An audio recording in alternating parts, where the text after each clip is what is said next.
Here we are. I am Hugh Hendry. I have the great honor of, I was going to say interviewing, of spending time, of spending some quality time with Richard Werner, author of The Princes of the Yen. Richard, thank you very much for joining us. And of course, thank you to Real Vision, to Raoul, and to the team for making this happen.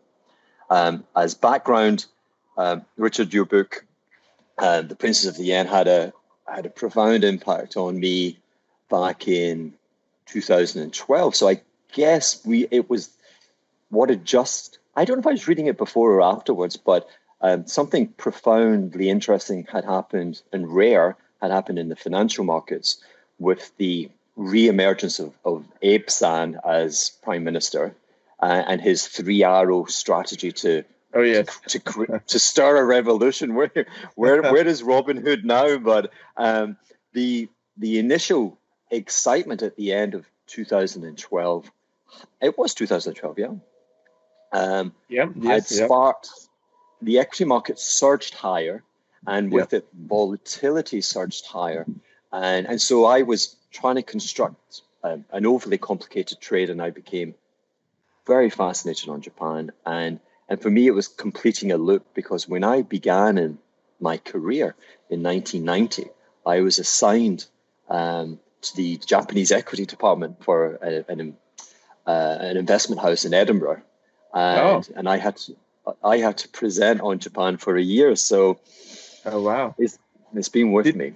Did we ever meet? Because I did go to Edinburgh quite a lot when I was chief economist at Jardine Fleming Securities. So yeah, I guess we must have. I was doing that particularly from 94, 95, 96, 97. And I would always go to Edinburgh and have sessions there. Okay. So yeah, we wouldn't have that wouldn't have happened, because the model, which was wonderful, was a yearly rotation of the analysts, so that you never became. It's a bit like the gendarmerie in St. Bart's. They come from the mainland. They're not answerable to the local politicians, and in 6 months they get kicked off just in case they become contaminated. So I had moved on at that point. But your book was then sacrificially burnt by my wife. And then I was reading, I want to say a month ago, the comments page to an FT article written by Gavin Davies. And there was reference to the YouTube video. And I was like, what? Really? Was that something you were, were you the author of the video? Or was that? I was very much involved, but it was two young video producers, documentary producers, who came across Princes of the Yen, and they thought this should be done as a documentary. Now, I had been approached quite a few times by documentary producers, also in Japan, because Princes of the Yen was a #1 bestseller in Japan, actually. And originally, that's how it all started in 2001. And so there were 2 attempts in Japan to produce documentaries on it. But as the Japanese journalists or editors explained to me, they got killed. So it wasn't allowed to happen.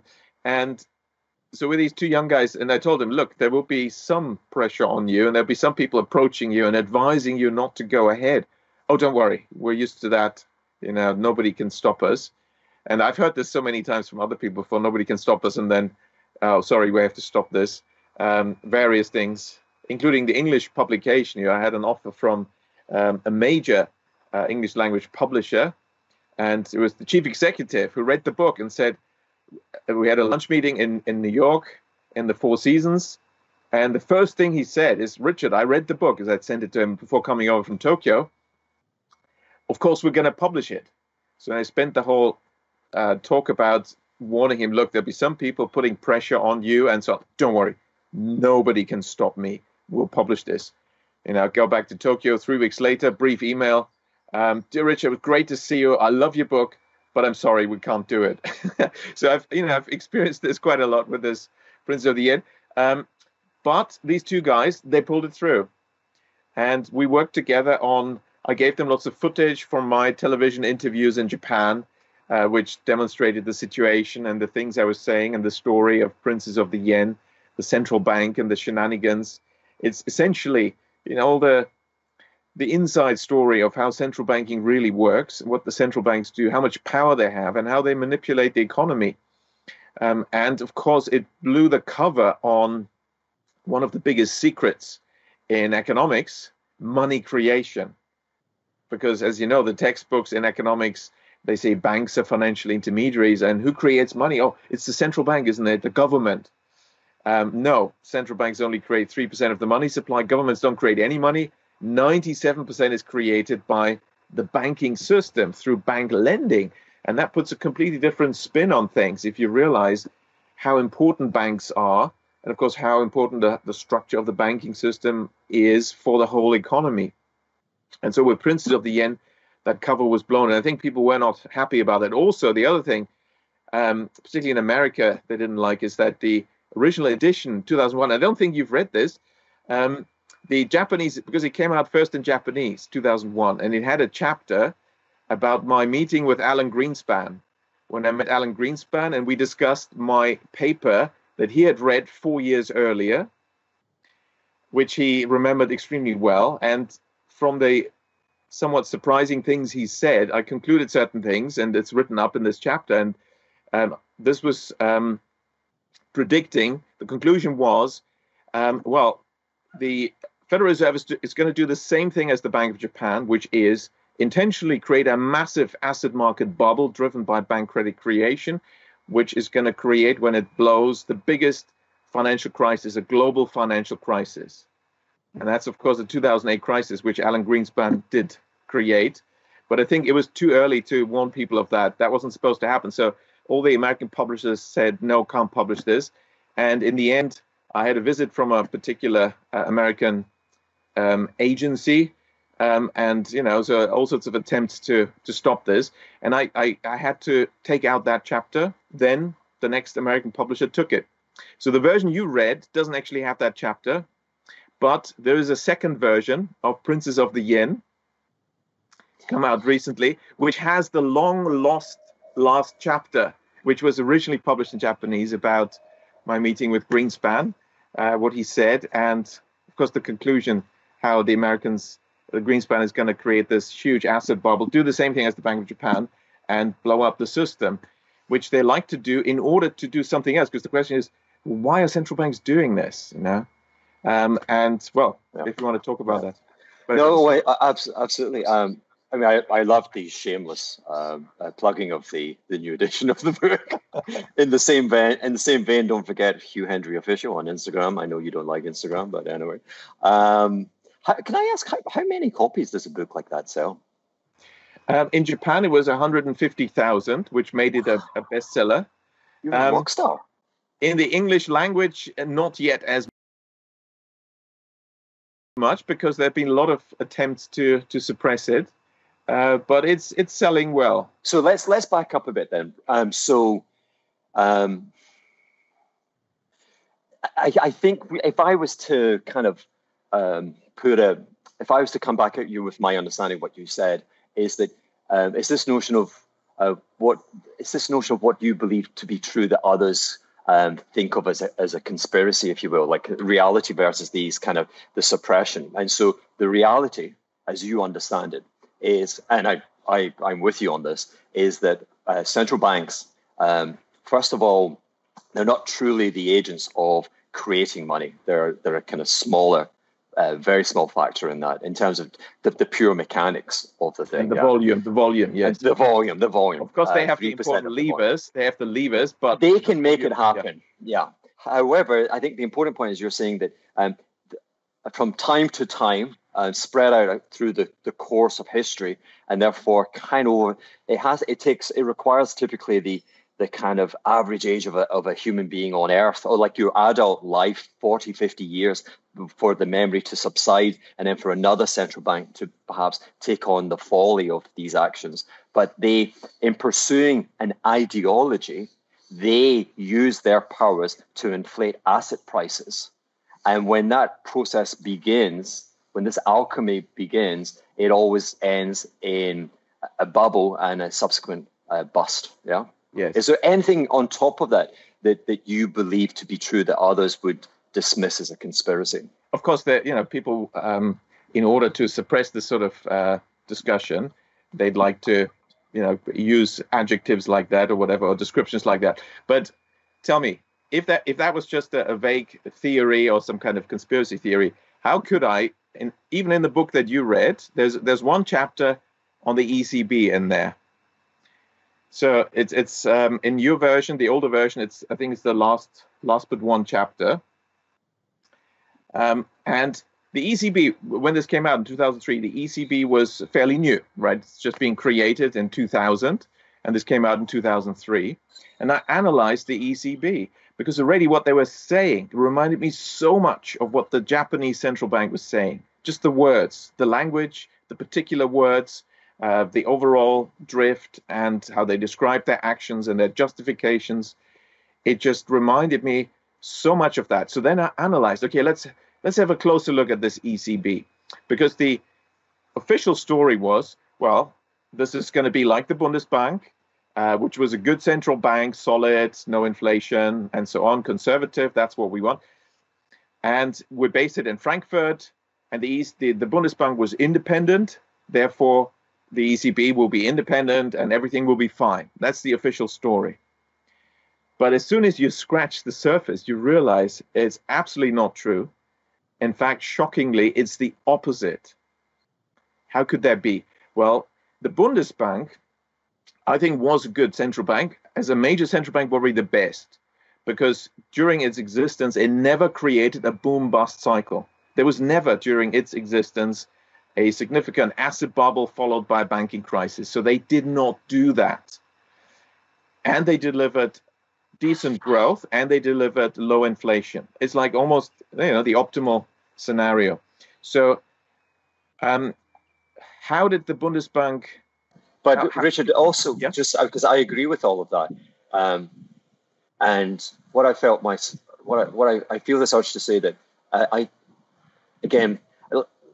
think we should sail away from the notion of conspiracy and stuff, because I think everything in life begins with good intentions, and then life just gets in the way and it gets complicated, and we end up cheating. Right? And it kind of, I think it's interesting, but the second ECB president was Trichet, yeah, and he was after Duesenberg, and Trichet, with the verb tricher in French is to cheat. And so it started getting complicated, and they brought in a cheat from the French central bank. But anyway, besides that point, I agree with you, the magnificent performance of the German Bundesbank, yeah. But again, I would say that they were allowed to pursue their good intentions longer than most, because their path was less challenging because of the reconstruction of Germany. They had such a favorable wind. Arguably until now. The path of central bankers is full of temptations, though, and they resisted these temptations. And then I analyzed, why is this? And of course, to understand the success of the Bundesbank, you've got to compare it to its predecessor. The predecessor of the Bundesbank was the Reichsbank until 1945, of course, headquartered in Berlin, the capital of the Deutsches Reich. Okay, now this central bank, the Reichsbank, was the worst central bank in history. I really put it to you. It was the worst central bank. You don't think it was circumstances? Oh, just listen. What they did was they did everything that a central bank could do wrong, namely, so as soon as they were created in 1876, they went straight for the asset bubble. Okay, straight on. Massive encouragement of bank credit creation for asset purchases. In my quantity theory of disaggregated credit, it's clear when your money creation takes place, it can either go into GDP, which leads to growth, nominal growth, or it can go into non-GDP assets, and then you get to your asset bubbles. You have to, you look at the data, you can analyze this, and then you see what's happening. So Absolutely. But Richard, you're just like you said, 1878-ish. In the 1870s, there was this asset bubble, stock market bubble, and then they tightened. And then, of course, the bubble crashed, as you'd expect. And then there was a crisis, banking crisis, financial crisis. And then they tightened a lot, and it became a deflation. The 1880s was a deflation. It's very much like what I just Global experienced in deflation. Japan. Yeah. So like in Japan, asset bubble, then banking crisis, crash, and deflation. Now, that's not the end of it. So the Reichsbank continued. It then, after the First World War, created hyperinflation. The Weimar hyperinflation was the Reichsbank.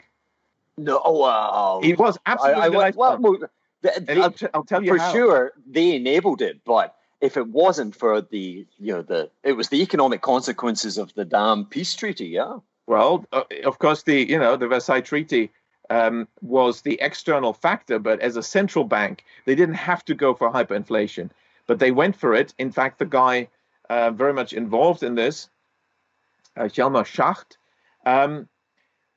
In fact, well, before I come to this, so when you look at this, why was the Reichsbank so bad? So they created hyperinflation, and then the Hjalmar Schacht, who became the president then, he essentially took the policies that got Hitler into power. That's another long story, but just take it for now. But that's the Lord's finance. It's a good chronicle in the Lord's finance. If you add this up, I mean, he was, Hitler then reappointed him in the 30s. He was his, money wizard. Yeah. So that was the Reichsbank. So this central bank did almost everything wrong you could do wrong and got Hitler into power. I mean, hey, can you do anything worse than that? Now, why did it do that?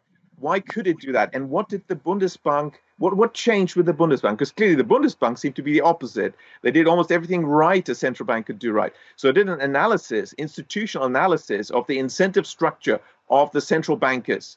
And here's the very simple summary conclusion. The Reichsbank did all this because they could, because they were independent from the government.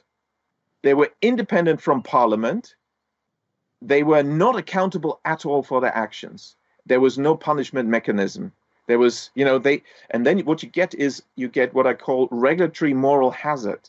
When the regulator, central bank is also at the same time a regulator, the regulator essentially gets rewarded for disasters because the crisis made the regulator more powerful. It gets even more independent. The same happened with the Reichsbank. After the before the hyperinflation, after it created the asset bubble of the 70s and deflation of the 80s, it was then rewarded and made more powerful in 1922 by making it independent from the government, and that was before already, but now also independent from parliament. It was turned into an international organization, accountable only to external forces, the reparation committee, JP Morgan.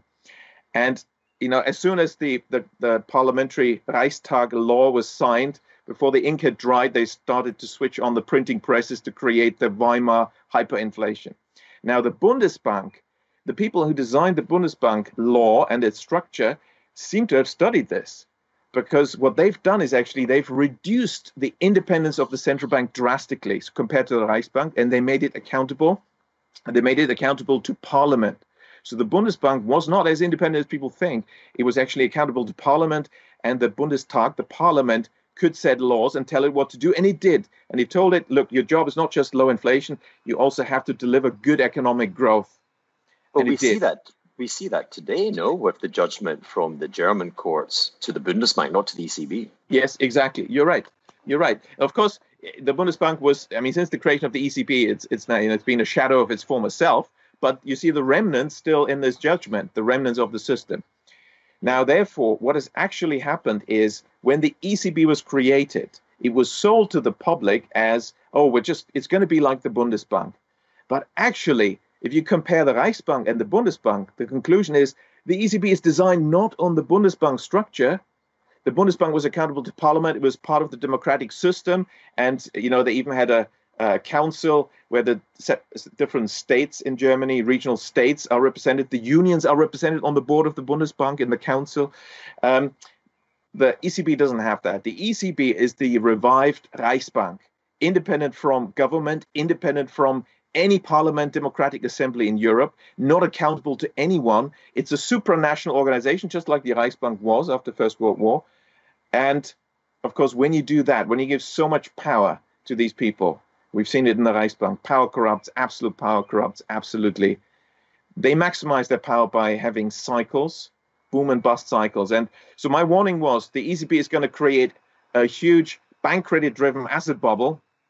And as soon as the book was published, 2003, they started from 2004. bank credit growth in Ireland, Portugal, Spain, and Greece under the ECB. 20%. 20%, 30%, 40% growth even in Spain, When it was 15 in Japan from 86 to 89, if I quote you.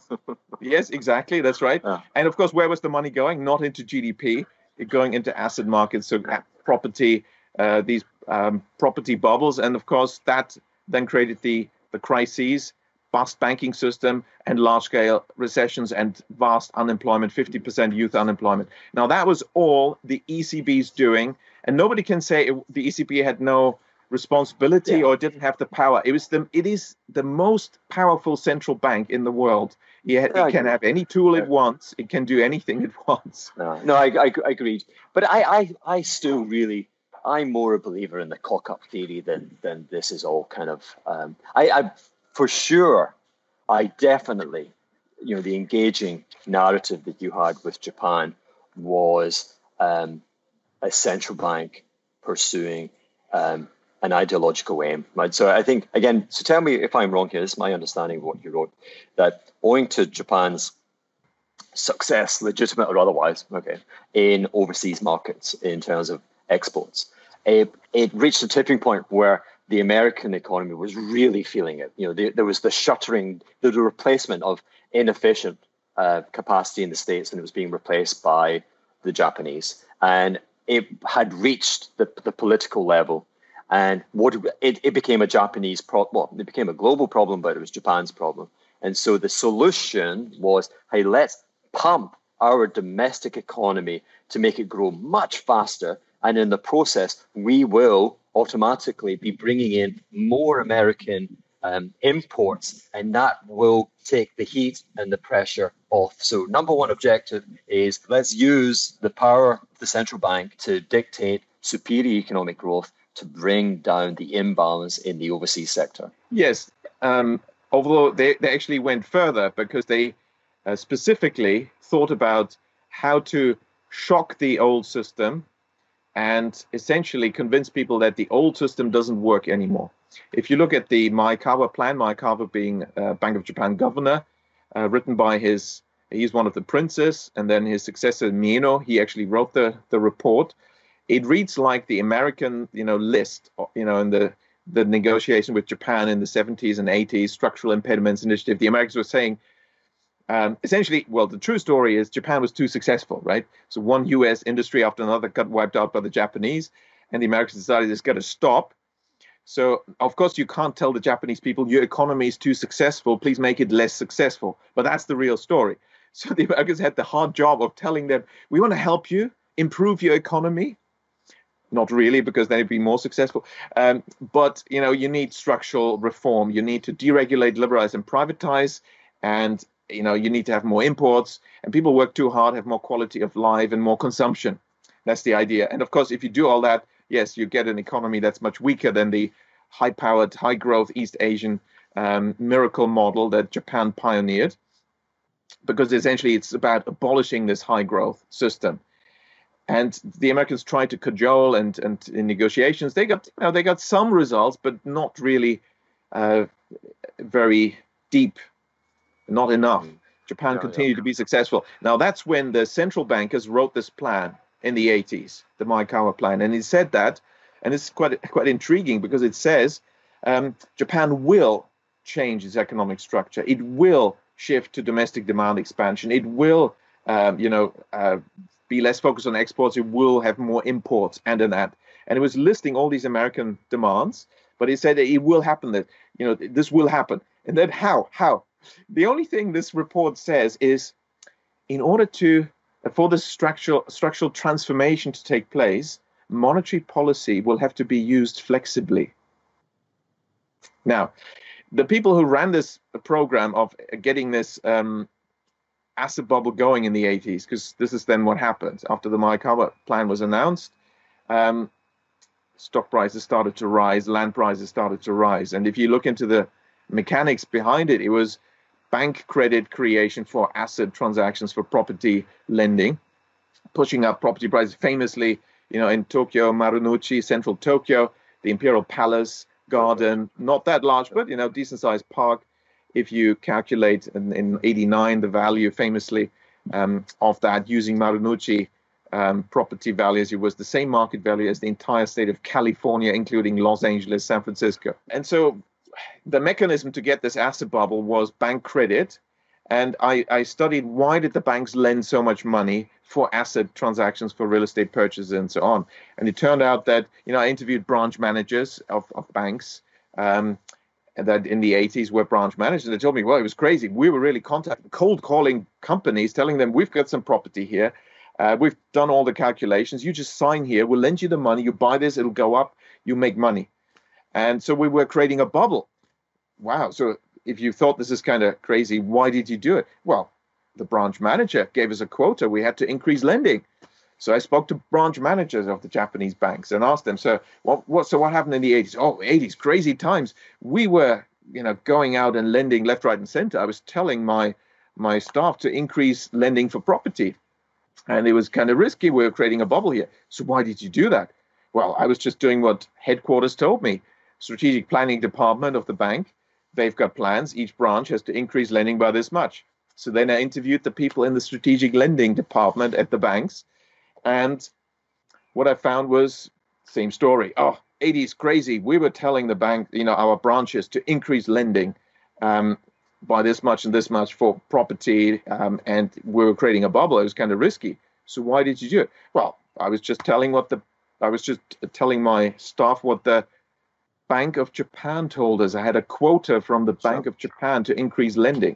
So then I went to the window guidance. Yeah, that's the window guidance. I went to the Bank of Japan, and same story. And they told me, oh yeah, we told the banks to increase lending by this and this much, property lending and so on. It's kind of crazy. We're creating a bubble here. So why did you do it? Oh, I was told to do so by the head of the lending department at the Bank of Japan, the banking department, Mr. Fukui, Toshihiko Fukui. Now he ran this window guidance in the bubble era.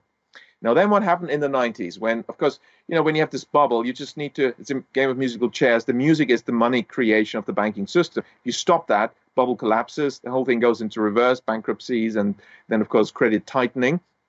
Now, so once the recession starts, then you get a credit crunch.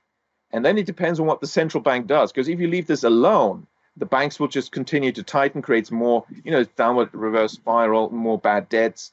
More, less credit, therefore more asset price falls, more bankruptcies. The whole thing can go on for 20 years as it did. And it has, But the central bank can step in. Now, who then moved up? How did Mr. Fukui and his boss, Mr. Mieno, do? Mr. Mieno was deputy governor during the bubble period, prince, and Fukui was known as a prince, one of these princes. In the 90s, these guys, they moved up. Mieno then became governor, and Fukui became first director and then deputy governor.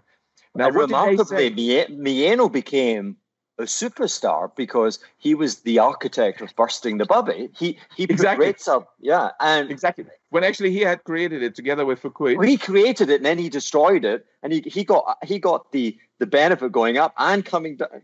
I mean, that guy just won. But Richard, but what did they say, Hugh? What did they say in the 90s? They said we don't want a recovery because if we have an economic recovery, then there won't be structural change. They even said this on the record. We want to prolong the recession to get the structural change that they had planned in the 80s.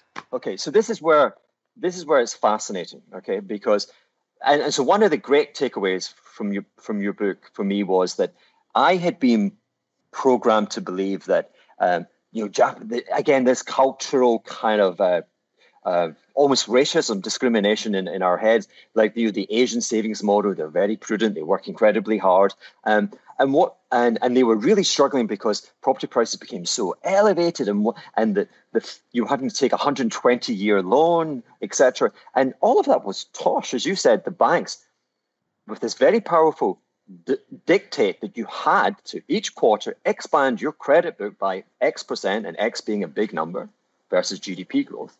And if you didn't do that, you would lose your banking license. You would lose your livelihood. So threat, success, okay. And these ordinary these ordinary Japanese folk ended up with 2-3 mortgages. It was this kind of the subprime that we saw in America many years later. So says law, supply creates its own demand. Exactly. The credit supply creates its own demand. Banks can always push money into the economy because the credit market there's always excess demand for money. People always will take money, and therefore banks determine this market. This is really where I want to tap into that brain of yours, okay?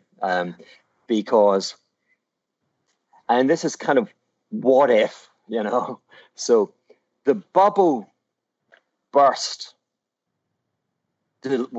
deliberately under a change in the ideology of the central bank, that like it woke up yesterday with this uber plan for like reforming the Japanese economy and boosting economic growth and bringing in these imports and living more in a harmonious manner with his US partner, okay? And then the next day it woke up and it rejected everything with regard to that ideology, and it wanted to pursue a new path. And because of ideology, not because of the absurdity of the valuation, okay? Stock prices, you lost a bid, you lost the marginal bid, and therefore risk prices collapse. My point that I want to labor and make to you now is, what if the ideology had not changed? Where would we be today? Because that's kind of like the US is pursuing this kind of, we'll come back to that, but there's an ideology to inflate risk assets. And there's a reason, which is to do less harm than the alternative, they believe. So what if, as I said, I can see a goat coming into my house. But anyway, what if Mieno-san had not started raising rates to kind of purge the excess from the system? Take me to 1990. Okay, well, before we do that thought experiment, I would say actually the ideology did not change. The ideology of the central bankers was always the same. You see, they didn't like the system that was in place in Japan before, because in that high growth system, the central bank played a lower level role. It was receiving orders from the Ministry of Finance. At law, the central bank was not independent. It had to do what the government told it, what the Ministry of Finance in practice told it, and it didn't like it. And that was a big issue. And therefore, it saw the chance with the American demands coming in that essentially it used the Americans as its ally. And essentially, what they did is, okay, we'll do what the Americans want. They will back us. America will back us. Japan is still occupied. I mean, there's American troops there. So then Bank of Japan has strong support. And ultimately, we want to get rid of the finance ministry control. We want to be independent, and we want to be the top cheese here in this economy. And so it's really the power play of the bureaucrats at the Bank of Japan. This is the Bank of Japan taking out the Ministry of Finance. Yes, and they did successfully, totally, sadly, but at what cost to the whole economy and the high growth system and, a 30-year recession. And so what they found is, how, Mieno wrote this in the Maikawa report, to use monetary policy flexibly to get a transformation of the economic structure that included political changes, deregulation, liberalization, privatization. You need to change laws. No. How can you use monetary policy for that? There's only one way, and that is to create an asset bubble, which you then burst. And the good thing about this, from a central bank's viewpoint, is that people won't stop you because they love it while you do it. They will take the money. You're pushing more money into the system. Everyone loves it. The politicians love it. There's more money coming around here. Finance ministry, tax revenues going up. Everyone thinks it's great. But actually, that's how you blow up the system. And that's what they did. Sure. But, they weren't anarchists. But anyway, so let's, it looks like anarchy. But if they didn't tighten in...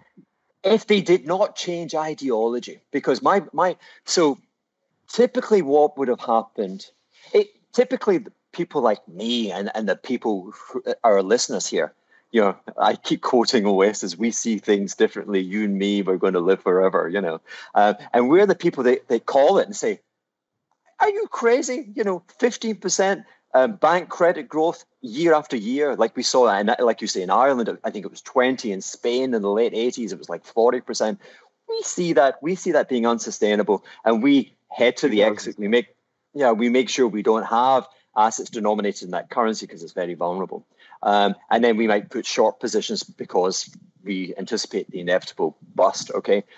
No one in our community could take on the Bank of Japan because its external balance sheet was kind of almost the same as the IMF in terms of dollars held. And so no one was going to take them on Or maybe it would take another 10 years of excess. And how would Japan look if it had another 10 years? So again, it's just, I'm kind of trying to deal with this premise of because I think you've got the handbook, if you want a lot of economic growth, right? So, which is the kind of number one objective today in Western economies, which have this generation of kind of unskilled labor. In fact, more than unskilled, it's crept way up into the labor pool, where they're being displaced by, the billions of Asian hardworking, okay. And so there is a prosperity, but they haven't felt it. The whole Trump population says, make America great means make the American GDP grow at 3.5%, 4%. And you describe perfectly how we can do that, okay? Oh, yes. There are consequences. System, the East Asian high growth system can be introduced in any country in the world, which means we can have high and stable non-inflationary growth without crises. It is possible. Without crisis. Okay, so how do we get it without crisis? Is it because there's no power for speculators like me to challenge and to take it down, or no? In fact, the speculators don't do anything bad. You let them do what they do, but we reinforce. We are the reflexivity because it's Pavlov's dog. Yeah. When speculators see a weakness, they seize it. So you mustn't show weakness from a policymaker's perspective, and that's possible. It is possible, and they can speculate. But you see, the main thing is this: bank credit creation can be used for growth, or not for GDP transactions when it goes into business investment. But if bank credit creation goes into the purchase of assets, because it's money creation, it's like creating new money and pumping into purchasing assets. Of course, asset prices will rise. That is unstable. It's unsustainable, because how can you stably manage this? Bank credit needs to be serviced and repaid. And that can only be done sustainably if it is for business investment, because that delivers the returns to service and repay the loan. Anything else is unsustainable, because the asset bubble, while it happens, that may be 5 years, 10 years, 15 years, it looks as if there's lots of money being made, but they're capital gains. That's very different. And it's a musical chair game. But Richard, I'm confused, because you started off saying that this model was this model of generating GDP growth to kind of placate and to subdue and to make happy your population at large is very, very feasible via the mechanism of bank credit growth.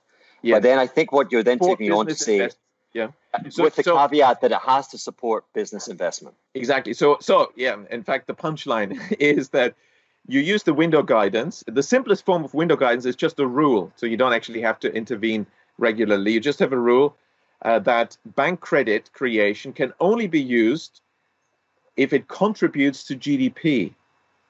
And that means it mustn't be used to purchase assets. Then you'll say immediately, Hugh, well, what about people that want a mortgage and buy a house that's already existing there? Of course, if you build a house, it's a different story. But if it's already, want to buy a house or an apartment, they should not get money from banks, because that's new money creation. And new money creation is only justified if there's also new goods and services being created. Then you don't get inflation. Then you have income streams to service. Then you have a stable system, and you can have very high growth. 5%, even 10%, or as East Asian countries showed, 20% growth is possible for years. But if you don't do that, and if money creation is used for asset purchases, you create instability. Now, what do people do that want a mortgage? And it has been done in East Asian countries. You set up non-bank financial institutions, mortgage lenders that don't have the power to create credit. They're not banks. They don't create credit. And they're specialists. They lend the money. And of course, the banks mustn't purchase their bonds either. And if you do that, you then ensure that asset purchases are funded with existing money. And if you want to do asset speculation as an investor or speculator, fine, but raise existing money. Don't use bank credit. Now look at the hedge fund industry. We all know, particularly the old style global macro before the crisis, they used leverage to make most of their money. Right? You just show what you do is every month, tiny return, growth, but no drawdown. And then you multiply it by 10 times, 20 times through leverage. That is bank credit. And the trouble is, that's a public privilege. That's money creation. And that has to be stopped. Now, if you don't do that, the hedge fund investors, they should get their money from existing sources. Let them get it from existing sources. Why not? But it can't be money creation. Then you're creating an asset bubble. You sounded like the Bundesbank and very puritanical, very correct. I mean, like that hedge fund model you described really was a hedge fund model, which is the LTCM model, where faced, after 20 years of the Dow Jones Industrial Average compounding at close to 15% dividends reinvested in real terms, the greatest investment returns ever, like over a 20-year stretch.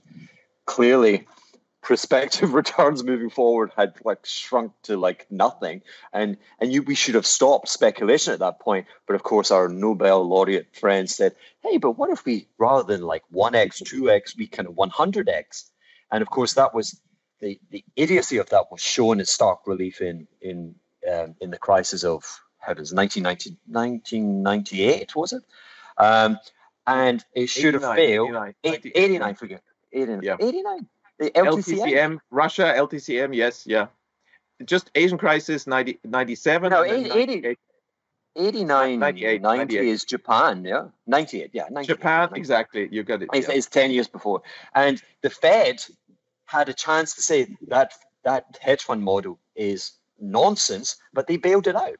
Exactly, they bailed it out. No one wants money. Remember in that famous meeting in the Federal Reserve Bank of New York, there were two players that decided, no, we're not going to join in. Who were they?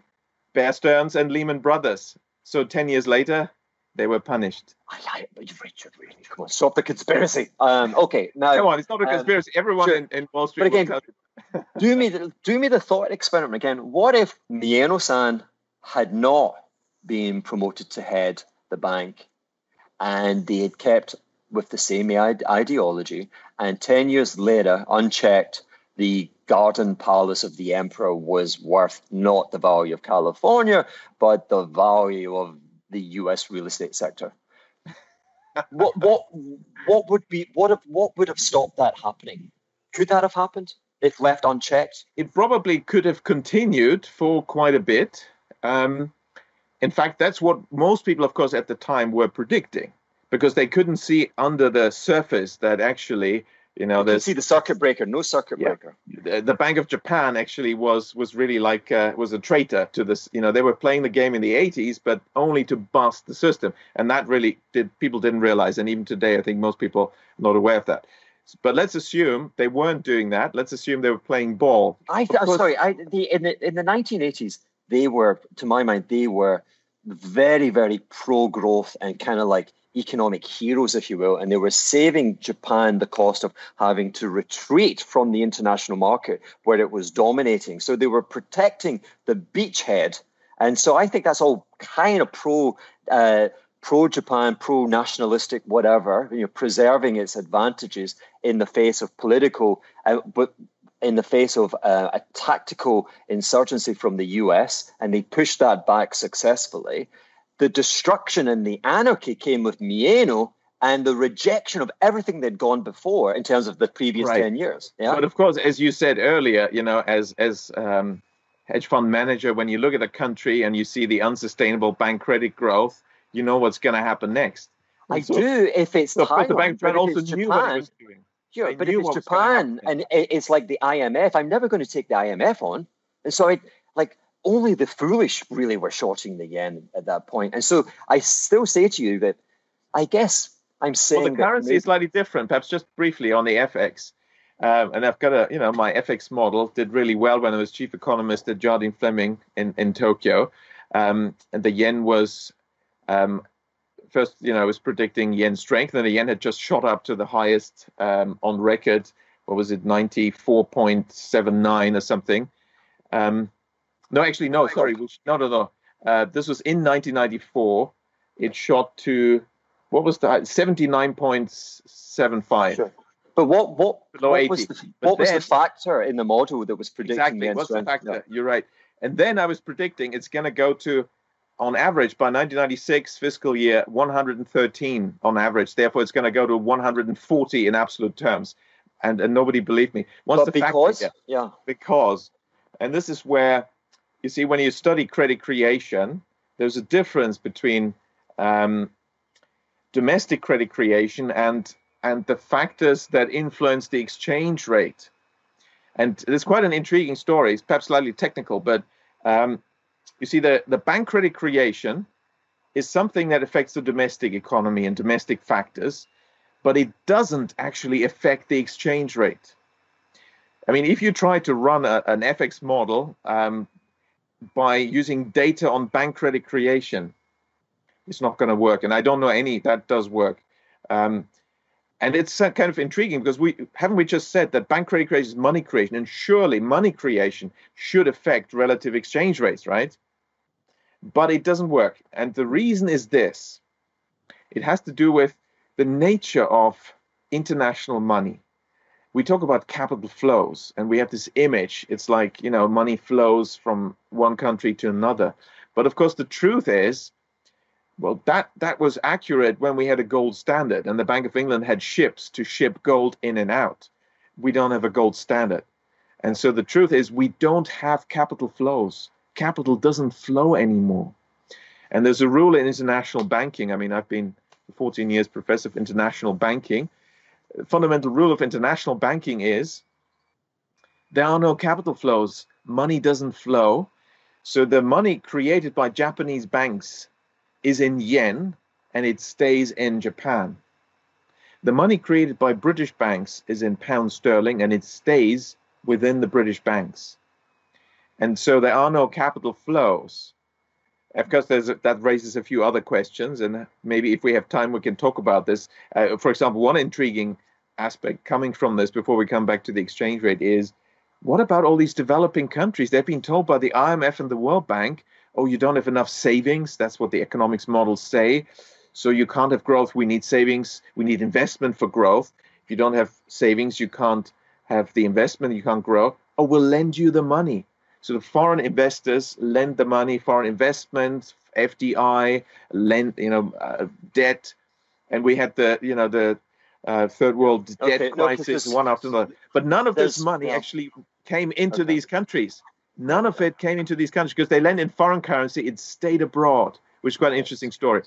So but the factor model really is that you can fool everyone all the time, right? That if Japanese asset prices are going up 15, 20% per annum, the overseas speculator wants to participate and therefore buys yen assets. And they don't look at the unsustainable nature. They just want to join the party. Yeah, and yes, so you can fool everyone all the time, so to speak. That is a very strong incentive, and exactly. And there's so many questions that come from that, but I'm going to push against that because for the time, I really want to again narrow down on this agenda of taking Japan's and your knowledge of Japan's experience with bubble and with monetary policy at the forefront, and take it to try and find answers or knowledge regarding today. Okay, so if I may put to you that I think it's as if the Fed, like you said, Greenspan was very knowledgeable about your output, your thinking.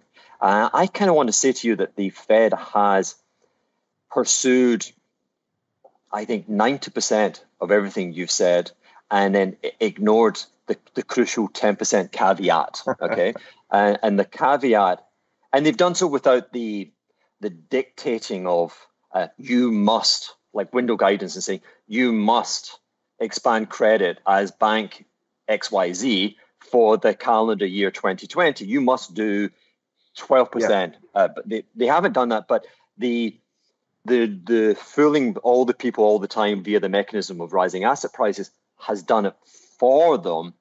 Exactly. In the sense. So if we look at since the bust of 2008. Broad money supply, and I say broad, it pains me to say it because they've messed around with these money supply statistics so much. But the M2 statistic, which is the dirty one that's available, kind of, as a central bank, it's a reasonable scorecard that says these guys have not been asleep like their European compatriots. Because I want to say M2 growth has averaged over the period, it's like high 7% per annum. like versus GDP, nominal GDP, that's kind of like, compare that to, if I was looking at data for France, and it's compounding at 2%. Now, 2% is not you're going to you have gilets jaunes, you have demonstrations, you have people who reject your system because you're not giving them the oxygen of prosperity. So the US is very good, very well put. Yeah, the US has been there, and it has used animal spirits and the recognition that you need bank credit expansion in order to suppress revolutions, if you will. Yeah. So kind of job done. You've had 3 QEs, or is this the 4th iteration? I mean, you're the inventor of the term, yeah. But yes, each one was criticized, but after the initial kind of the annualized rate of expansion goes crazy on the initial exercise, but then it gets swallowed up, and again, it comes through in a steady manner, which kind of allows you to expand. This is the longest economic expansion I think the US has enjoyed. Yeah? So kind of a lot of gold stars. And yet here we are, and we do have Trump, and we do have an economy teetering and searching for revolution. And again, we have this, I shouldn't say, but what feels like a coup d'etat with the virus, but a very febrile environment. And it feels as if the system could break. Let's say this hadn't happened. This COVID-19 hadn't happened. Then and that's why presumably that's why you asked the question, because the Fed is doing what the Bank of Japan has been doing, the bubble part, but it has not done the tightening bit, right? Yeah, it hasn't rejected its ideology. The ideology that it embarked on with Bernanke in October 2002 or 3, when he said, "Let me apologize for the sins of my forefather and the strong money." It was an ideology where we sacrificed the great American worker on the cross of gold. And I'm sorry, I've got your back, okay? And that's the ideology that they're pursuing today, yeah? And unless they change, again, it's like, unless they change, then we're kind of in Japan with the Nikkei at 40,000 in December 1989. So again, it's that premise. Well, I think there will be a reckoning, because, I mean, let's just pursue this further. So we've had now this COVID crisis where, people say there's this dangerous virus killing a lot of people, although, as you know, it's kind of hard to actually show in the data. And also there's different views about, are these really COVID deaths and so on. So also strange things happen, but never mind. So we have this crisis. And as a result, we've had, I mean, the amounts of money, just astonishing, a few trillion here, a few trillion here, injected by the Fed. And where's this money going? It doesn't seem all that transparent, but Can I stop you 1 second, Richard? Because just for the audience, and I'm sure they know this, but with all of the other QE1, QE2, QE, etc., the money supply bumped to like 14, 20% annualized growth. With what they've done this year, we're running at 100%. So we're 5x the interventions of previously. So back to your point. Yes, exactly. Thank you. Completely unprecedented monetary blowout. And it seems that this is being used by some big players to make them whole. Because at the same time, of course, we had a crash then, driven by the virus. But it seems that, a lot of big players are being made whole, whereas ordinary people, small shops, SMEs, small, medium-sized enterprises, they're being crushed, and we have large-scale unemployment now. So it really seems to be under this cover of COVID, what we have is a dramatic acceleration of this redistribution and further concentration of money in the hands of, ever fewer players, while ordinary people are not benefiting. And then won't we then ultimately get this scenario, as you mentioned, like in France, ordinary people demonstrating? Well, maybe not if we have a new law which says, oh, you can't be in public, you can't demonstrate, and so on. So, it looks like the underlying tension has increased, but what we now have is laws and strong rules that we would not have believed are possible, really, in a country like the United States. to prevent this from erupting. Now, maybe this is going to work, but maybe not. This is very hard to have a public discourse. It's a very emotional conversation. I think our audience, we are analytical people. And 3 months ago, this was a very scary phenomenon because we lacked data, in terms of the virus. And today, the one thing that we do have is data. And when we look at it, it seems to be very hard to construe an understanding as to the severity of the reaction by the state. And they seem to have bred the greatest fear is not the virus, it's fear itself, kind of to play with Roosevelt.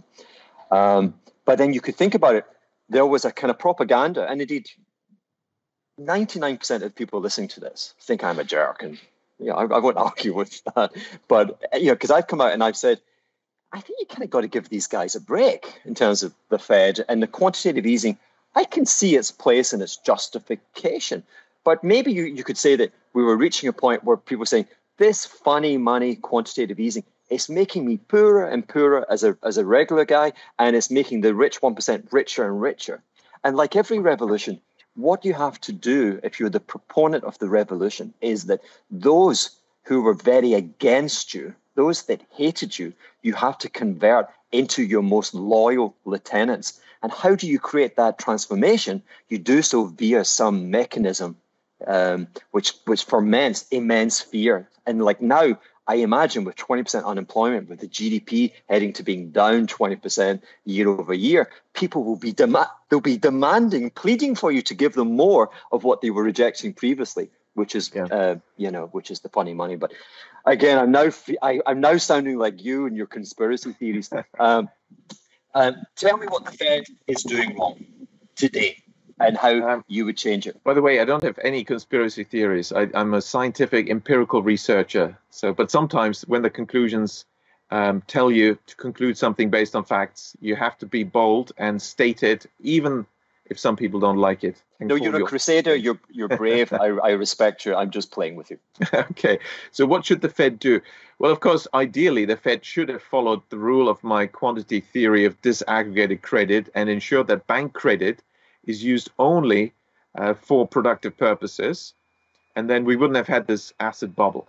But never mind. I think that's a cop-out, Richard. I think that's a cop-out. Yeah, never mind. I think but it's a very important cop-out, because that is like all of your wisdom from your book hinges on the one caveat, which is what you've just said, that all of the money, so the central bank can create a tiny part of the money, but it can influence the totality, okay, through either coercion. That can be easily done. We just need a rule, exactly, connected to the banking license. Okay, but even no, sure, I say also, but you're saying, forgive me, but you are saying that is the panacea with one condition, that all of that money has to fund productive investment. And of course, the retort to that is, well, what if the productive investment opportunity is pea-sized and we need something which is the size of a basketball to stop the revolution? That's not a problem, because we have humans, and humans are creative, and they create ideas, they create technology. There's so much great technology that hasn't been implemented because there hasn't been money, because the incentives have been wrong and the wrong things are being funded. But leaving that aside, even if they don't follow this rule, and they haven't followed the rule, what I give is advice on what to do. And my other book, New Paradigm in Macroeconomics, I mean, it predicted we get this banking crisis, 2008 banking crisis. And I even wrote what they're going to do after the banking crisis, all the wrong things. But I told them, actually, you don't have to do these wrong things. You can do this. And what is it? First of all, when you have a banking crisis, you don't need this to turn into a recession, because you can take away the bad debts in the banking system at zero cost to the taxpayer. How? That's what the central bank can do. If a central bank purchases them at face value, they're wiped off the bank's balance sheets. And the central bank, well, it doesn't feel the pain. So end of story.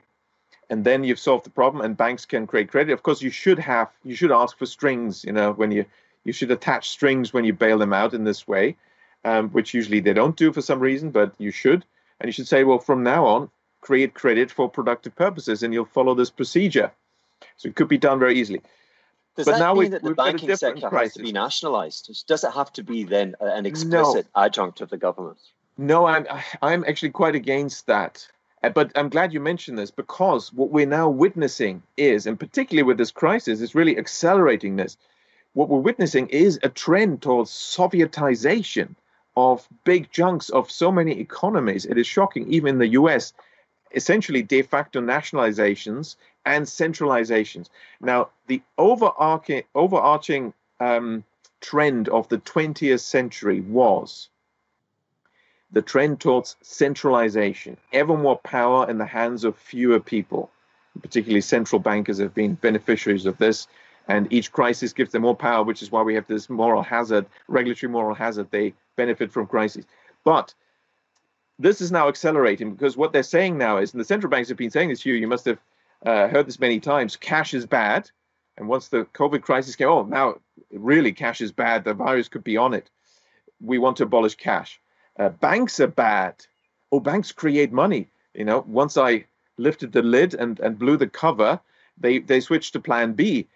We now have to abolish bank credit creation. Why? Well, what if Joe Public realizes banks create money? They could actually go out and create local not-for-profit banks for the benefit of the ordinary people. That must be prevented. So now we want to prevent bank credit creation.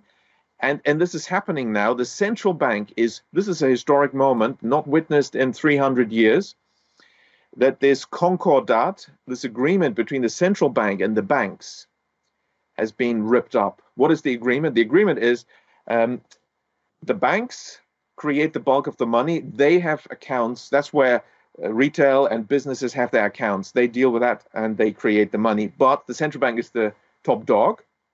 But the central bank, in exchange for being top dog and having coordinating power, it keeps out of that business.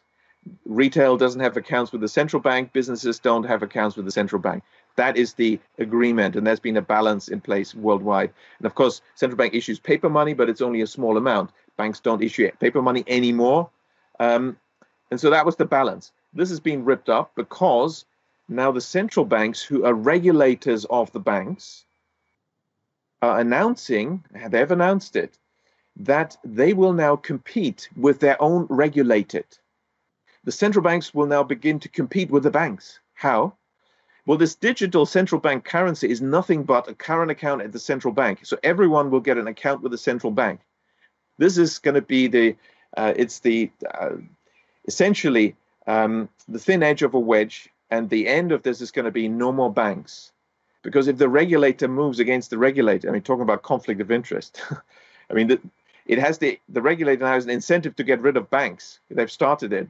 They've declared war against. Yeah, the banks. so it's a hidden nationalization. You do, and you have to do it because in America the whole language of socialism is wrapped up in communism, and so you have to therefore make it a technical change in order to achieve a nationalization. And so we'll end up with the central bank being the only bank. That's what we had in the Soviet Union, and that's not good. But so again, Richard, my mind's like fireworks are going off as I listen. Sovietization, that centralization model, okay? When you said that, and when I considered our starting point, which was Japan, and we said that actually Japan post-war, Japan post-war adopted its very successful economic strategy pre-war, yeah? It was a very, very strong economic model. And they were, like as your book depicts, all of the architects of it were slowly and surely and invisibly put into positions of power again. And they recreated it. And Japan became an economic powerhouse. And then that was brought down by the anarchy or otherwise of the Bank of Japan. Okay. What if it's the rise of the phantom, if you will, that actually we're going, because what if we're actually going back and it's the takeover of, let's be positive, what if it's not Sovietization, but it's actually returning to the thing which was phenomenal, which was that Japanese centralized economic growth machine? Okay, we'll be able to tell which one it is by the number of banks. Japan did extremely well because it had many, many banks. in order to ensure that bank credit is used for productive purposes, you need a lot of banks with many branches where there are actually experienced bankers that know how to read a balance sheet, that know how to kick the tires in actual companies, small companies. That's hard work, and make the right decision. That's when it works. When you have this multifaceted banking system, Japan has many types of banks and many banks. So that works really well. Now, let's compare the Soviet Union and China. The Soviet Union, because until Deng Xiaoping took over in China, China is very similar to the Soviet Union in many ways. The Mao communism was like the Soviet Union, Stalinist type of system. That did not work very well. How many banks did the Soviet Union have? It had one bank only. That bank had branches, but it was one bank. And that doesn't work. Why? Because you don't have this detailed, decentralized analysis of people on the ground in the many geographically remote areas, analyzing on the ground all these small firms. It's the same the world over. Most employment is with small firms. In the UK, it's 66% is SME, is employment of all employment is SMEs. In Germany, it's 70%. In Japan, it's 80% of employment is with SMEs. And that's where the jobs are, which is why we're now in trouble, because that's what they've been shutting down. This is a direct assault on the majority of people's employment. Now, China. When the Chinese saw this, and particularly when Deng Xiaoping came to power, he realized, the Soviet Union, soon after, in the next decade, essentially went bust. The system didn't work. And Deng Xiaoping realized this. This is not going to work. We have to bail out. Of course, he wasn't going to give up communism, but he wanted to rejig the system. And what he did is he switched from centralization to decentralization. As soon as he started, and of course he'd visited Japan, he copied the Japanese model, and he realized we need banks, many banks. He established thousands of banks. China created thousands of banks, and that delivered this high growth. And of course, then window guidance did the rest. Now, look at the US. The US overall has performed very well as an economy over the last 200 years. I think that's fair to say. Of course, it had higher growth in the past, and the growth rate has sort of come down. And that is proportional to the number of banks. Before the Great Depression, America had close to 30,000 banks. The Federal Reserve closed 10,000 banks during the recession, unnecessarily so, and the system became more concentrated. And also in every industry, it became more concentrated. The farmers that used to own the land, family-owned farmers, the whole country in the 1930s, they were expropriated. The banks took the land from them. It became mega agro-business, centralization, almost Soviet-style, huge kolkhoz type of agro-businesses. Now, what about just the recent period? If we go back only 15 years, America had 15,000 banks, which is the largest number of banks in any country in the world. Okay, America is big, so they need more, but still, that's the largest number of banks. But today, how many do we have? We only have barely 5,000. Why? The Federal Reserve has continued this policy of whittling down the number of banks. And one way to do this is to have lower and lower and lower interest rates and a flat yield curve and a negative yield curve. You are driving banks out of business. You're forcing them out of business. The same is happening in the Eurozone. Under the ECB's watch, hundreds and hundreds of banks have disappeared. In Europe, the country with the largest number of banks is Germany. And the secret of German economic success, which also has had a very good economic performance the last 200 years, has been the decentralized banking system. 80% of German banks still today are not-for-profit local community banks. So you've got many, many small banks. The high street big banks, they're only 12% measured by deposits. So it's these small banks. Why do you need small banks? Because small banks lend to small firms. Big banks have no business lending to small firms. They're not interested. No, I get that. But the number of banks is going to be the determining factor. So I'm conscious of our time and whatever. And so I kind of want to leap from there because you're suggesting perhaps an agenda, a takeover agenda by the central bank. Okay. There's something we can do. We can set up not-for-profit community banks. I'm doing this in England, by the way. So any investor who's interested, we're setting up community banks. They're not for profit, but there's going to be a dividend. We're starting with the Hampshire Community Bank. We're doing it all across England now.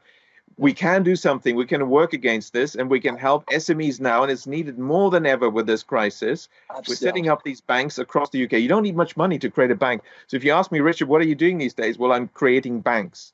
And we're very close to getting setting up a hedge fund. That's what hedge funds are doing, disintermediation of the banking sector, and a review and analysis of the credit risk, underwriting the credit risk, and making the capital allocation. But what I wanted to say to you that I think your idea would be legitimized if we saw a step forward. So again, with our patron Raul listening in, I'm sure he wants to kick me and say, "Hey, wind this damn thing up," but he wants to kick me and say, mention negative interest rates. And so before I hit you in with that introduction, I think the negative interest rate, Raul, forgive me, but I think what it neglects is the no-brainer first point, which is you take away the central bank. I think, correct me if I'm wrong, but I believe the Fed pays 10 basis points to the commercial banks for them parking reserves on the central bank. And I think in Europe, it's something like 50 basis points. And that is an incentive for stasis. That is an incentive to do nothing. And so if I was involved, if I was running the Fed or the ECB, the first thing I do, I go to zero. And in fact, I would probably charge rent. I say, if you put your money on my balance sheet, you're going to have to pay 50 basis points. It is negative. In Europe, it is negative. Oh, it is negative. Okay. Oh, so they're doing that. And in the US? No, but for some reason, Trump is saying, oh, in Europe, they're doing it. That seems to work. Not. Let's do it in America. Because the Fed is heading in this direction. And I agree with Raul that, I've been saying bond yields are going down and they're going to be zero and they're maybe even going to be negative. But also Fed rates, we're heading towards negative territory. But what does this mean? This is actually bad. And the ECB has been doing this as part of its goal to destroy the community banks because they want the Sovietization. They want to drive out banks, then introduce central bank digital currency. Lagarde has announced it. We need to do this. And then they're the monopoly, and they're even more powerful. I mean, can you believe it? The ECB is already so powerful, but they're still going for the last power grab. They want to be the only bank around by bankrupting the rest of the banking system. Now, this crisis has the risk of accelerating this trend if we don't work against this. So we need to act now and create more banks. I wanted to ask if there are any accentuating circumstances where you can legitimize a central bank fostering a strategy onto its commercial banks to generate asset price growth, to create that magic feel-good module, which then would expand the legitimate pool of productive investment, which would ultimately take the economy on. And so Machiavellian, can I kind of inflate, because I've got money supply and I've got to determine how much I fund speculatively to productive, and presently the productive feels kind of small. And so why not push the gas speculatively, generate, GDP growth last year in the States was really good, and keep that on, and then that will inflate. Yes, it will inflate asset prices, but it will inflate productive investment projects. And then I just take the gas off one side and I start pushing into productive investment opportunities. I think you've described this really well. I think this is the sort of temptation that central banks probably always feel, and certainly in the last 2 decades, and certainly very much after 2008. And it's probably the underlying justification for what they're doing. Well, we need to somehow kickstart this, so we need to get the juices flowing. And yes, and of course, economics textbooks do the rest, because they don't recognize bank credit creation. They think banks are just financial intermediaries and the stock market is key and so on. But actually fundraising for companies in the stock market is limited. It's mostly secondary trading of already issued stocks. So there's a bit of a misunderstanding there. But the official story is, all these markets and asset transactions, somehow that is fueling investment, real investment, even though really, these are asset transactions and changes in ownership rights, which are not even part of GDP. That's the reality.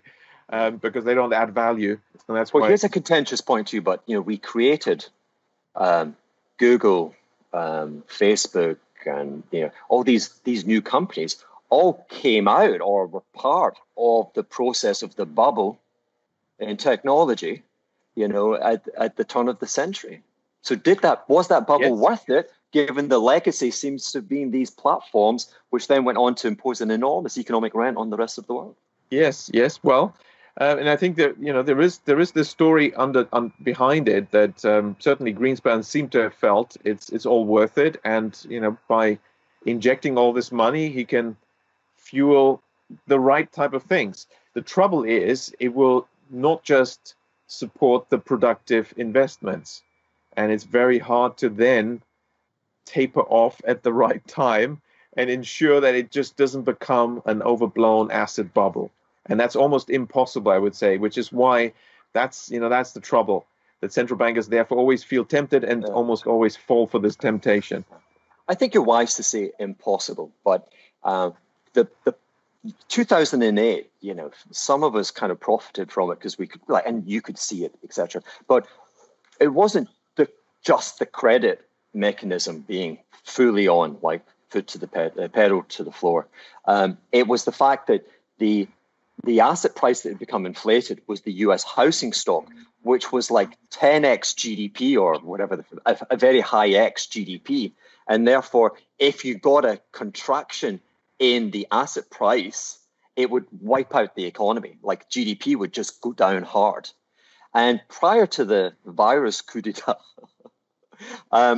whilst we'd had this new all-time highs in financial markets and asset price inflation, there was no existential real threat to GDP because there was no explicit asset market, which was so big that if it had a reversal, it would knock us over. Do you agree with that? Yeah, I think so.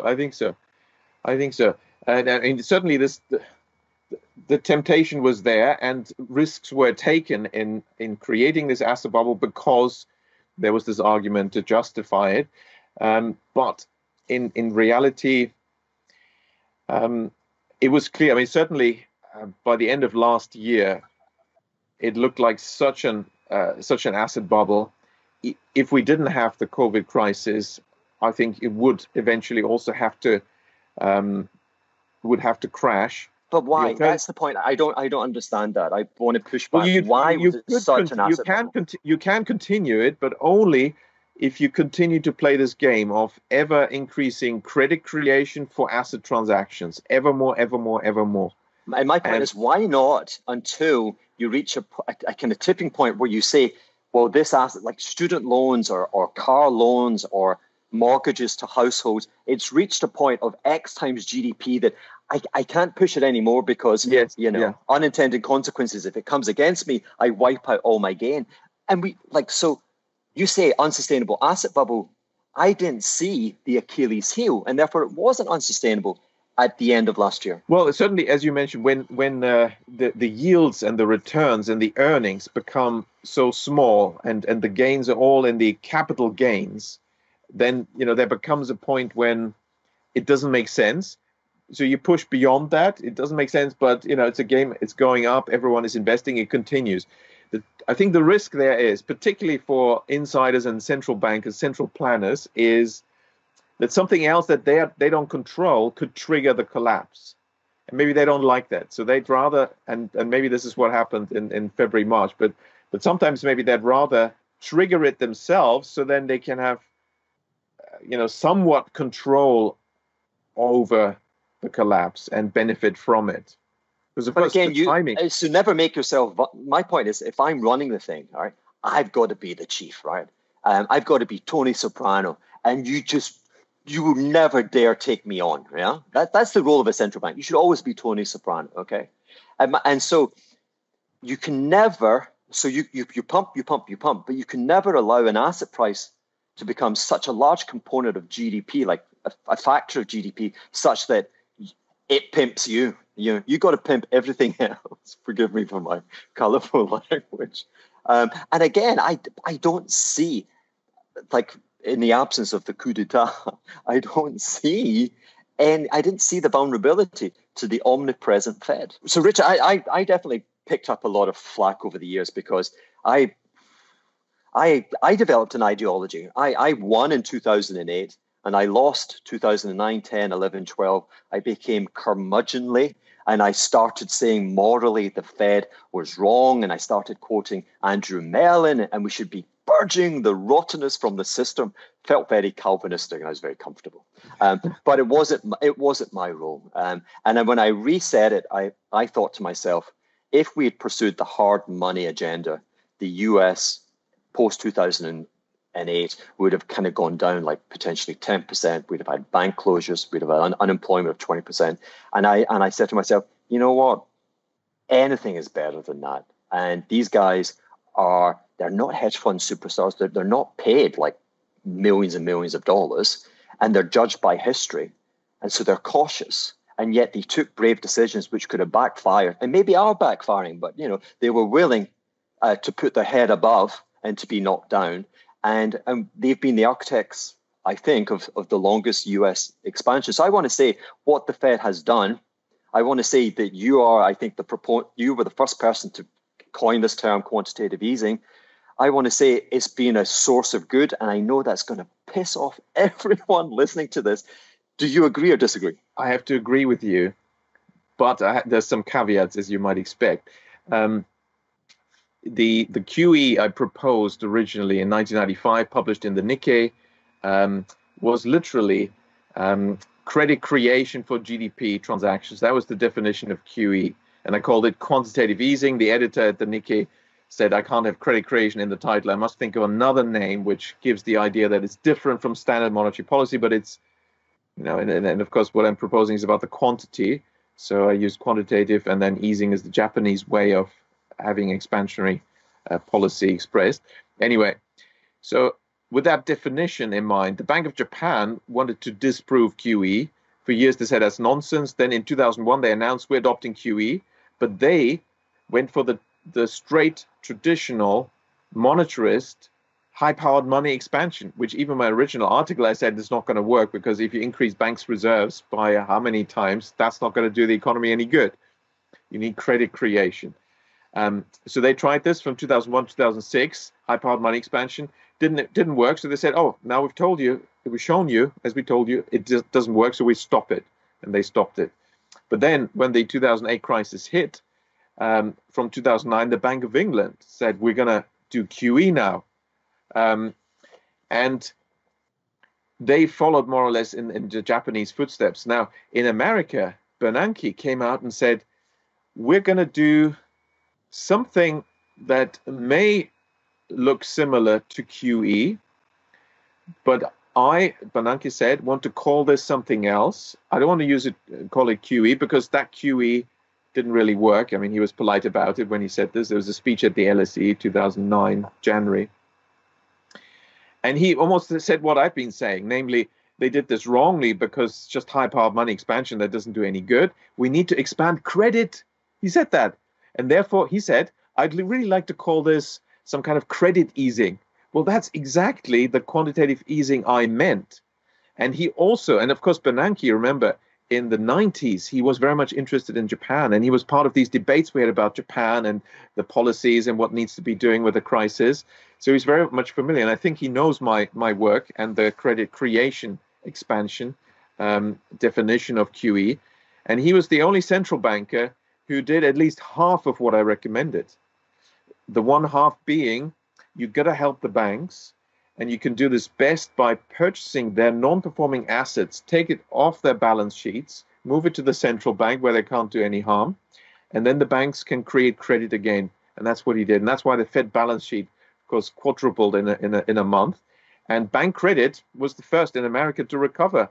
Already 1.5 years later, 4-5% bank credit growth. And as you mentioned, then of course you get your economic growth. Of course, it wasn't perfect. It was still biased towards big players, and Main Street didn't do so well as it could have if they had not at the same time had this policy of reducing the number of banks, you see, which I mentioned earlier. So they should have abandoned that policy and actually said, no, let's create more community banks and let's help them to push the money. And then it would have been even better.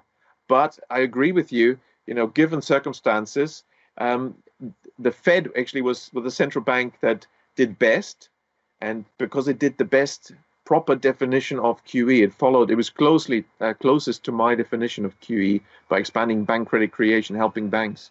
I'm glad that's at the end, because if we had that at the beginning, everyone would be switching off in disgust, as the two of us agree that the Fed scorecard is really, it's a heck of a lot better than the alternative. Yeah. And again, the legitimate point to all of you haters out there is, despite all of that, what seems, like you say again, is this illusion of money supply growth. Yeah. The reality is quite different. We don't, again, let me just reiterate, we don't have a specific asset bubble within the US economy, which is of such a magnitude that if it reversed, it would take us down. And I think that's why we've had to adopt, invent, whatever, this crazy virus scenario that we find ourselves in. But okay. Now, negative interest rates. I have 2 points. When you're doing contentious, controversial things and you're a bureaucrat, it's kind of better to hide your tracks. And I'm kind of making this up, and I, again, may make an ass of myself, but is it not better simply to make that technical change where, like you were saying, the ECB, I think, is -10, or what is the negative rate that they charge for commercial banks depositing? I don't know. It's something very small, but why not make it? But it's negative. Why not make it? But why not? Why the first step is, why is the Fed not there? The Fed should be negative, right? Because no one, if you do the explicit negative rates, then savers are up in arms. But if you're actually coming through and hitting banks, everyone loves you. It's a populist measure. Hugh, but it's nonsense. It is nonsense, because it's based on this idea that the reserves that banks have at the central bank is the same money that the banks can take from the central bank and lend out. But that's not true. Reserves at the central bank cannot be lent out. No, indeed. And that's why it has to be punished. You have to say, listen, my number one objective here. No, Hugh, there's a misunderstanding. The reserves that banks have at the central bank is 100% determined by the central bank. Because I was thinking, because it's special money. It's not real money. It's not, it's a different type of money supply, which is it's completely isolated from the rest of the system. It's a circuit between the central bank and the banks, and it's credits that the central bank gives the banks on its balance sheet. Okay, but that money can never leave, so that never helps the economy. Therefore, and this tells you that the central bankers who know this jolly well, they're misrepresenting this to the public. The public doesn't know this, and you can't expect the public to understand this. But the central bankers, also the ECB in particular, they've been saying, we do this negative interest rate policy to punish the banks, as you say, and encourage them, force them to lend this money out. But this money cannot be lent out. And so instead of encouraging the banks to lend more, it's simply a tax on banks. And if the banks are already squeezed by the interest rate scenario they've created, short rates being very low, long rates being pushed down by the QE purchases, and you have a flat yield curve or negative yield curve, the banks are not earning money, you are actually really hurting them. Then you put a tax on them, you are driving them out of business. And that's why hundreds and hundreds of banks in the Eurozone have given up. They're forced to merge. They disappear. That's very quiet. People don't talk about it, but you get a more concentrated banking system. And that is what's happening. And this is now going to accelerate, I fear, under this crisis. And therefore, we'll end up with the Sovietization of the banking system. Ultimately, the central bank is going to survive only. And at this moment, where the banks are so much being squeezed from all sides, you have the regulatory layer. They have Basel III, Basel IV now coming up, which increases costs for banks again. At this moment, where the banks are being squeezed from all sides, and they really can't make money much, and they don't know what to do, they're forced to merge. That's when the central banks announce, we're going to actually now compete with the banks. And the banks, it's the regulators saying this and doing this. They can't complain about this. It's unfair competition. They have no chance if the regulator suddenly competes with a regulated. And this is what we are facing. So that tells you that really it's because the central banks know this very well. It cannot be by accident. That is their intention. And very much, Hugh, when you say earlier, it sounds a bit like a conspiracy theory. Well, I'm just very much with Paul Samuelson on this one. He proposed in 1937, I think, one of his first pieces in economics, the theory of revealed preference. And it says that you shouldn't just believe what people tell you, because maybe they're confused themselves, or they may tell you what they like to do, but actually that's not really what they're doing.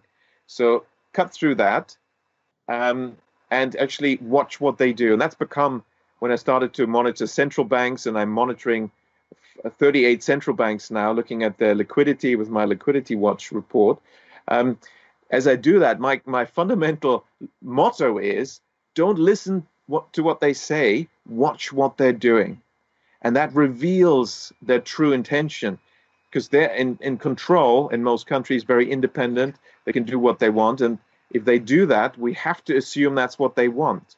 And so the central banks seem to want to put banks under pressure and make it worse through negative interest rates, and then even outcompete them on their own home turf by opening accounts for the public with the central bank. That's the reality. So I seem to be like out of my depth a little bit. In terms of how big are those reserves, commercial bank reserves at the central bank? In terms of, has there been a structural shift like pre-2008, post-2008? Is it a lot more money parked on the central bank's balance sheet by diktat? Yes, absolutely. And the same, this, we saw this in Japan first. So in Japan also, then these reserves increased tremendously. Now let's look at currently the Fed. And it's actually quite relevant, because the Fed has just announced that they're going to reduce, well, they have reduced now the reserve requirement to 0. And again, it tells you they're just playing with us, because this is like misinformation. What does that mean? The reserve requirement is 0 for those? It's irrelevant. It's now 0, but it has. What does it mean? What does that mean? Like, so if you know nothing about banking, what does that mean? The reserve requirement. Well, in the old days, we had the fractional reserve theory of banking, which in my empirical papers I disproved. It's a wrong description. Actually, Samuelson, that's one of the things I disagree with him, did that wrongly. The money multiplier model is actually not true, but it uses the reserve requirement. The inverse of the reserve requirement is the money multiplier. Essentially, it's a requirement for the banks to hold certain amount of money as reserve with the central bank. But the truth, so if you go to 0, does that mean you've gone to an infinite money multiplier? Yes, but the money multiplier is nonsense, because in reality, the central bank controls how much money is on, it has from the banks in reserves. It creates for the banks. But again, and therefore, in practice, reserve requirements were never used for monetary policy, only in textbooks. But especially, look at the current situation when the reserves are so large. We have huge excess reserves. And then they say, oh, the reserve requirement was never a restriction anyway. It's fairly low. And the actual excess reserves are much larger. And they're now saying we abolish the reserve requirement. It's just like, it's misleading, because it's irrelevant anyway. But I don't understand, Richard, it doesn't matter. Are you telling me that the central bank sponsored the build-up of commercial bank reserves at the Yes. center, or are you? Because my feeling was it was the risk aversion of the commercial banks that parked the money with the central bank. But the central bank reserves, i.e., banks' reserves at the central bank, they cannot be lent out. They cannot be lent out. They will always stay on the balance sheet of the central bank. Mm-hmm. So it's not as if we can now take this money, the bank takes the money and then gives you a loan. But that doesn't work. I am JP Morgan, and I've got $1 trillion of loans outstanding in America, let's say, okay? Is the requirement of that trillion I've got to post, $100 billion with the central bank? Not anymore, because it's now because 0. It's gone to 0, okay. And before there was a tiny amount. Usually in the last, 30 years, it's been around 1%. Needs to be in reserves in those countries that still had reserve requirements. The UK, Sweden, they already gave up reserve requirements over 10 years ago. Okay, but there's no bureaucratic mandate imposing the need to post reserves with the central bank. And yet the banks have got record amounts of reserves at the central bank. So surely that's got nothing to do with an ideology of the central bank, and it's got everything to do with the risk aversion of the private sector. So you have to ask the question, how do these reserves get onto the bank, the central bank balance sheet? Tell me. Because of actions by the central bank. The central bank can control them. It can increase them and reduce them, and the banks essentially can't do anything about it.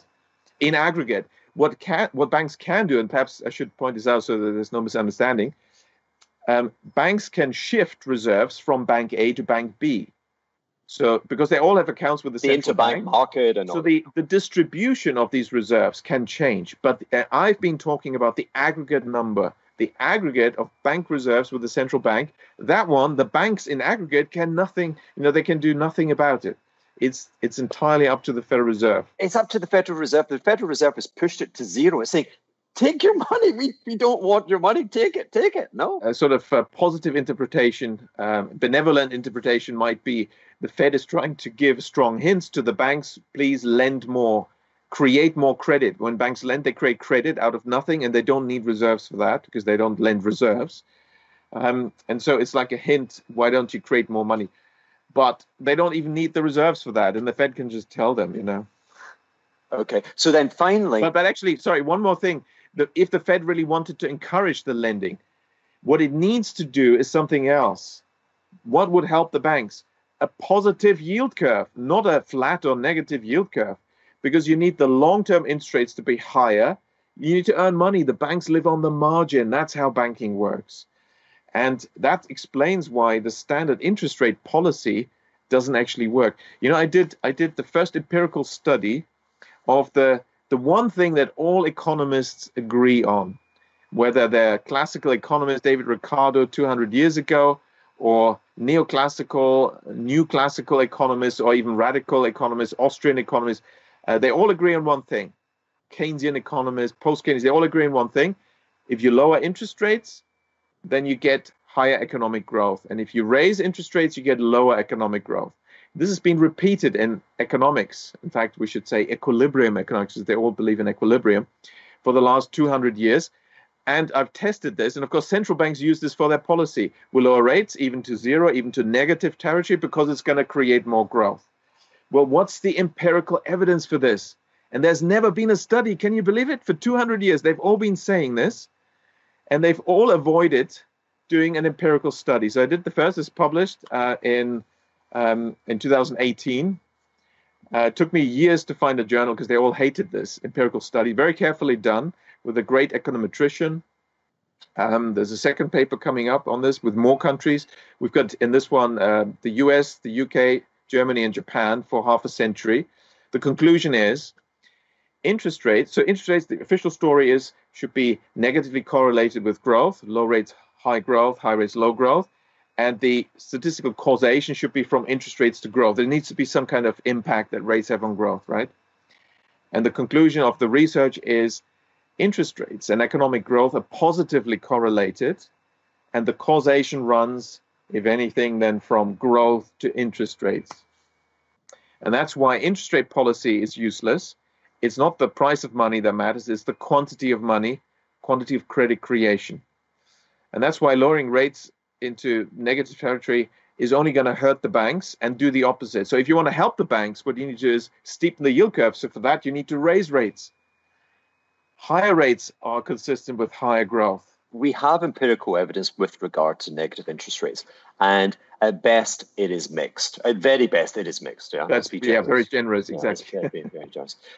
But then you could say it's very mixed because it's deemed to be, in terms of social democracies, a very, very contentious thing that could really rip apart the debtor-creditor thing. Because the fear is you unravel the banking sector, yeah, because your depositors are being charged a rent and they pool money, and you'd rather have the money declared than under the bed. Okay, so my point is, perhaps it gets a bad rap owing to the lack of ambition by those who pursued it, and really, if we step negative, not negative 0.25, but we went negative 3%, you would then have your steepness in yield curve. Is that feasible? Yes, you can steepen the yield curve by pushing the short end into hugely negative territory. But I think that's not really helpful for the banks. So we need the yield curve to be in positive territory and positively shaped. That's what the banks need. They need a positive margin. Therefore, I don't think negative interest rates will work. Listen, I'm going to end it there. This is, for me, this has been fabulous. I sit there and normally I I only have Google to ask questions. I am asking questions all the time. Now I have you, and it's like you're the font of all knowledge. So thank you for your time, Richard. I hope Thanks. It was this great. happens again. Thank you very much. It was great to speak with you. Thanks so much. And I hope we can do this again and continue our conversation.